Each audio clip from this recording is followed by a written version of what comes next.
Kuna mtu ameuliza hapa kwamba je, mwanamke akiwa na matatizo ya hormone, yani mwanamke ana hormonal imbalance, je, hii inaweza ikampelekea mwanamke kupata changamoto ya fungus ya sehemu za siri? Katika hali ya kawaida, mwanamke ambaye anakuwa na changamoto ya fungus ya sehemu za siri huwa inachangia kwa kiwango kikubwa sana na matatizo ya hormone. Mwili wa mwanamke umetengenezwa kwa namna ifuatayo, au via vya uzazi vya mwanamke vimetengenezwa kwa namna ifuatayo.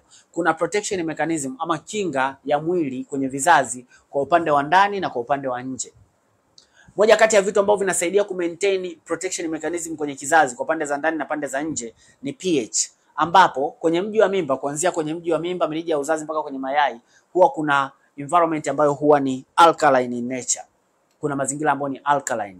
Sawa mazingira ya chumvi chumvi. Na kuanzia kwenye mlango wa kizazi kushuka chini kwenye vaginal canal mpaka kwenye vulva huwa kuna mazingira ambayo ni acidic.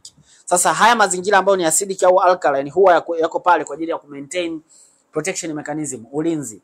Yale mazingira ya acidic kwenye vulva na vagina huwa yako pale ku limit fungal growth. Sawa kwamba fungus wakiwa wengi, kwamba fungus hawawezi kukua wengi kwenye mazingira ambayo ni acidic.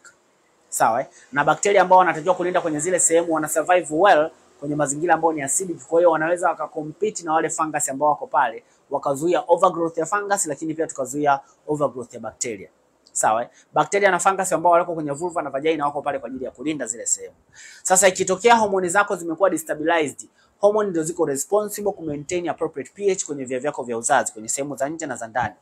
Kwa hiyo homoni zako zikiwa destabilized huwa zinaruhusu wale fungus wa grow, kwa sababu zinaenda ku destabilize ile pH pale, zitasababisha pale pawe alkaline. Pakiwa alkaline na maana wanaruhusu wale fungus wa grow. Ndio maana mwanamke akiwa na matatizo ya hormone anakuwa na uwezekano mkubwa sana wa kupata fungus ya sehemu za siri. Vile vile wanawake ambao wanakuwa wanatumia njia za uzazi wa mpango wana hatari kubwa sana ya kuangukia kupata fungus ya sehemu za siri. Namba za simu ziko hapo. Chukua namba za simu tuwasiliane kupitia hizo namba za simu hapo ili tuweze kujua namna gani tutakusaidia.